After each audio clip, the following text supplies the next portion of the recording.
De qui se moque-t-il si ce n'est pas se moquer du peuple camerounais en laissant ces vieillards, ces bandes de vieillards à la tête de nos institutions, ces vieux dictateurs qui a terrorisé le peuple camerounais pendant 37 ans. Donc aujourd'hui, certains Camerounais, certains compatriotes ont peur de citer son nom, donc je cite ici le roi Paul Biya, le vieux dictateur protégé par la France.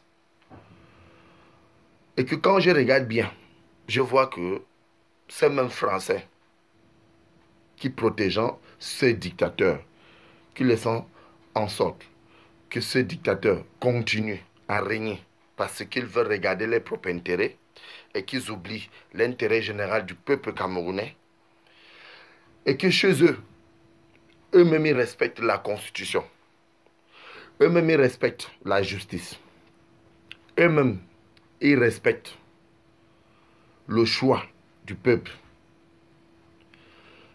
et que chez eux, les mandats sont limités, qu'on ne va pas à plus de 2 mandats successivement. Et qu'ici, au Cameroun, et ils décident de laisser un vieillard, quelqu'un qui a déjà plus de 85 ans, qui n'a plus tous ses sens, tout simplement parce qu'il veut continuer à le tromper, à prendre nos richesses, nos ressources minières, et partir avec comme ils sont en train de faire.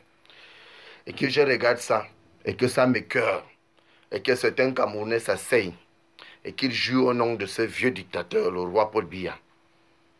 Et que moi, quand je parle, c'est que c'est moi qui devra être éliminé. Donc j'ai dit, j'ai pris position et j'ai choisi. Donc, rappeler à ceux-là qui pensent que le roi Paul Biya pourra encore faire quelque chose, de les rappeler qu'il n'est plus l'heure de réfléchir comme ça.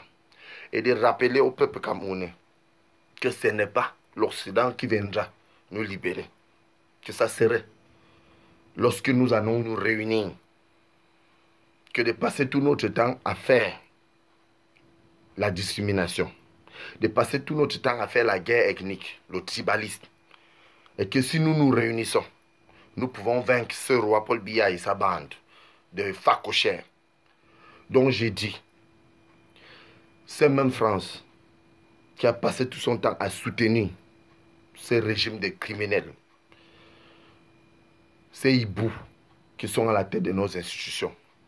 Je les rappelle que quand un peuple est en colère, ce peuple oublie le respect. Parce que chez eux-mêmes, ils ont vu ce que certains ont eu à faire. Et que comme durant les 37 ans, vous avez tué les Camerounais, et que hier matin, j'ai encore vu comment on a tué les gens à Bamenda. Et que ce matin, on m'a encore envoyé les images. Comment on est en train d'exterminer mon peuple, même jusqu'à aller dans les maisons des gens et les tirer dessus. Que j'accepte être la dernière torpille qui sera tirée sous ce bateau qui est en train de couler. Et que ceux qui n'ont pas encore réfléchi, que le nom Paul Biya reste, que Paul Biya reste seulement le nom, qu'il commence déjà à sauter sous ce bateau avant l'heure de verdict. Parce qu'au dernier jour, certains auront tort de nous sous-estimer comme je l'avais dit au départ. Et en tant que citoyen camerounais, en tant que fils natif de ce pays, je demande à ce que les militaires, que l'armée prenne ses responsabilités. Je demande à ce que la justice camerounaise soit indépendante. Parce que depuis un certain moment, la justice a fait son choix. Le choix d'être aux ordres de ces bandes de vieillards, les hommes fatigués, les hommes qui n'ont plus tout leur sens. Et qu'on continue à faire croire aux gens avec la photo de Paul Biya que Paul Biya est encore en vie et que Paul Biya est encore quelqu'un. Et cependant, Paul Biya est déjà un mort vivant. Donc j'accepte de mourir si c'est pour dénoncer cela. Et donc j'accepte de mourir si c'est pour défendre mon peuple, le peuple camerounais. Si j'accepte de mourir si c'est pour ce vin rouge jaune dont nous voyons tous et que nous connaissons tous. Parce qu'il n'y a pas de supérieur quand il s'agit de ce vin rouge jaune. Donc j'ai dit, ça suffit.